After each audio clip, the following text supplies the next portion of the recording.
Doctor Amita Saxena आज लेकर आई हूँ यशपाल जी की लिखी कहानी दुख का अधिकार।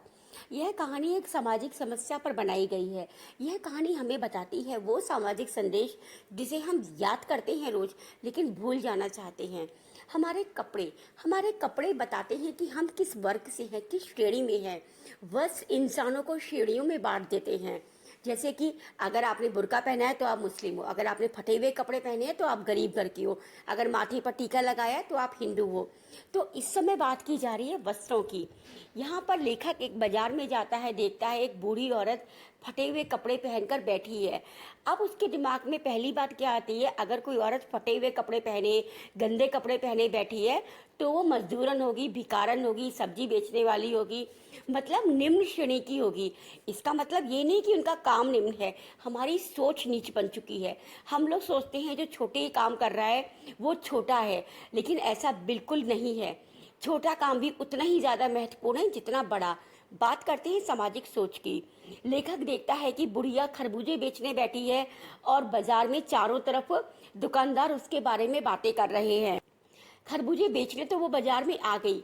डलिया में रखे हैं खरबूजे, कुछ अंदर कुछ बाहर। वो खरबूजे बेचने के बजाय रोए जा रही है, रोए जा रही है। लेखक ने सोचा मैं इससे पूछूं कि माई तुम क्यों रो रही हो, तुम्हें क्या तकलीफ है। अचानक लेखक रुक गया। लेखक ने सोचा अरे मेरे कपड़े तो कितने अच्छे हैं, अगर मैं इस फटे हाल वाले कपड़ों वाली औरत से बात करूंगा तो लोग मेरे बारे में क्या सोचेंगे। यहाँ पर आता है विघ्न। अगर आप किसी की मदद करना चाहें तो आपकी पोशाक, आपके वस्त्र अड़चन बन जाते हैं। लेखक ने आसपास के लोगों की बातें सुनी, आखिर क्या हुआ है। सब लोग उसे गालियां दे रहे थे। सब लोग बोल रहे थे कितनी बेशरम औरत है, इसका तो बेटा कल मर गया, लेकिन इन गरीब लोगों को तो सिर्फ पैसा चाहिए। रिश्ते नाते दुख दर्द इन्हें कुछ महसूस ही नहीं होता। पैसा मिल जाए तो ये लोग अपने पति और अपनी बीवी तक को बेच देते हैं। ऐसी बातें सुनकर लेखक की उत्सुकता बढ़ी, आखिर क्या हुआ है। बाद में सबकी बातें उसने और सुनी। सब लोग बोल रहे थे मरने वाले के घर में 13 दिन का सूतक होता है, मतलब वो लोग अपवित्र माने जाते हैं, कोई उनके घर का छुआ खा नहीं सकता। और ये इतनी बेशरम लालची बूढ़ी औरत है, यहाँ पर आके खरबूजा बेच रही है। किसी को क्या पता होगा कि इसके घर में क्या हुआ है। अगर किसी ने इसके खरबूजे खरीद लिए या छू लिए तो वो तो अपवित्र हो जाएगा, उसका तो धर्म ईमान खराब हो जाएगा। लेकिन इसे क्या, ये तो बेचने आ गई बेशरम सी। फिर लेखक ने बाकी लोगों की बातें ध्यान से सुनी। तब उसे पता चला कि यह लोग कछियारी करते थे। कछियारी मतलब किसी और के खेत में किराए पर अपनी सब्जियां उगाना। एक पिछली रात वो तराई तराई मतलब थोड़ी जमीन जो वेट रहती है, थोड़ी थोड़ी गीली जमीन होती है, खरबूजे उगते हैं वहां पर, वाटरमेलन से। बुढ़िया का बेटा खरबूजे तोड़ रहा था। वो खरबूजे तोड़कर कभी वो बाजार में बेचता था, कभी बुढ़िया बाजार में बेचती थी। बेटे का नाम था भगवाना। लेकिन अचानक तराई में तो जहाँ गीली मिट्टी होती है वहां पर सांप भी रहते हैं। सांप ने अनजाने में इसका पैर पड़ा और सांप ने उसको काट लिया। क्योंकि बुढ़िया अनपढ़ थी, उसे नहीं पता था सांप काटने के बाद हमें डॉक्टर के पास जाना चाहिए था, और अगर पता भी होता तो भी वो नहीं जा पाती क्योंकि डॉक्टर तो फीस लेता है। वो क्या किया, वो ओझा के पास गई। ओझा होते हैं स्नेक चार्मर्स टाइप, जो सपेरे रहते हैं, मंत्र वगैरह करके झाड़ फाड़ू जादू टोना ये सब करके जहर निकालने का ड्रामा करते हैं। सच में ड्रामा करते हैं, उसमें कोई सच्चाई नहीं होती। लेकिन वो बेचारी बुढ़िया क्या करती, वो ओझा को बुला लाई। उसके पास जो थोड़े बहुत क्या बोलते हैं आर्टिफिशियल, जो एल्युमिनियम से भी सस्ती धातु के इकन्नी दुकन्नी जो उसके जेवर थे वो भी उसने बेच दिए। अब ओझे ने सारा पैसा ले लिया, उसका अनाज वनाज सब पूजा के दान दक्षिणा में चला गया। बेटे का तो वही हुआ जो होना था, बिना इलाज के बेटा बेचारा मर गया। अब बहुत मार्मिक लाइन कही गई है, जिंदा को तो आप फटे कपड़े पहना सकते हो, लेकिन मरे को आप बिना नए कफन के कैसे विदा करोगे।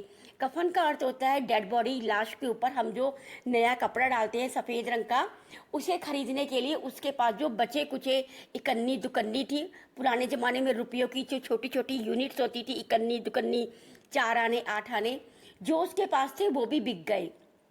अब बेचारी क्या करे, उसकी बहू बहुत बीमार थी, पोते पोती भूखे थे। वो क्या करती, अपने बीमार बहू को तो नहीं बोल सकती थी तो बाजार में जा, उसका भी पति मरा था। छोटे छोटे पोते पोतियों को पानी पिला के तो नहीं सुला सकती थी। सोचिए कितनी दुख की बात है, एक बुढ़िया के पास खाने को कुछ नहीं है जबकि वो खुद फल बेचती है। बेचारी मजबूरी में बाजार में आ गई बेचने के लिए, उसको भी दुख था। लेकिन दुख मनाने का अधिकार नहीं था। दुख था, लेकिन दुख को सेलिब्रेट करने के लिए समय नहीं था उसके पास, क्योंकि उसके पोते पोती बेचारे भूख से तड़प रहे थे। वो बाजार में बेचने आई, सब लोग उसका मजाक बनाने लगे, उसे गाली गलौज करने लगे। अब लेखक को रिकॉल हुआ, एक बात याद आई कि काफी समय पहले जब लेखक ने सुना था इसी शहर में एक अमीर औरत का बेटा मर गया था और वो 2.5 महीने तक, 2.5 मंथ तक बेड पर रही थी। डॉक्टर उसे बार बार उसका टेम्परेचर, तापमान चेक करते थे। वो 2-2 घंटे बाद जूस पीकर बेहोश हो जाती थी। तो उस माँ का और इस माँ में क्या समानता है और क्या अंतर है? समानता यह है, दोनों को दुख है, और अंतर यह है, दुख को समझने वाला कोई है और कोई नहीं है। जब आप अमीर होते हैं तो आपके दुख सुख में सारी जनता इकट्ठी हो जाती है, लेकिन अगर आप गरीब होते हैं तो कोई आपका साथ नहीं देता।